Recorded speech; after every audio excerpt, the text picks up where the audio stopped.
resume-based hiring is dead. And the reason it's dead is because everybody's resume looks amazing.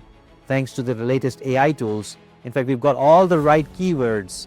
So as a hiring manager, when I look at a CV or a resume, it's just not enough. I need to see the portfolio. I need to see evidence.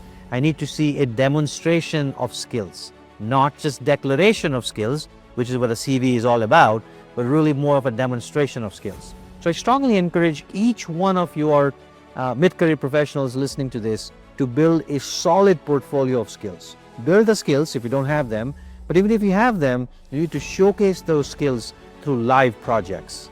Volunteer at the nearest startup. Work on projects that are, as a company, there might be initiatives that you should get involved in.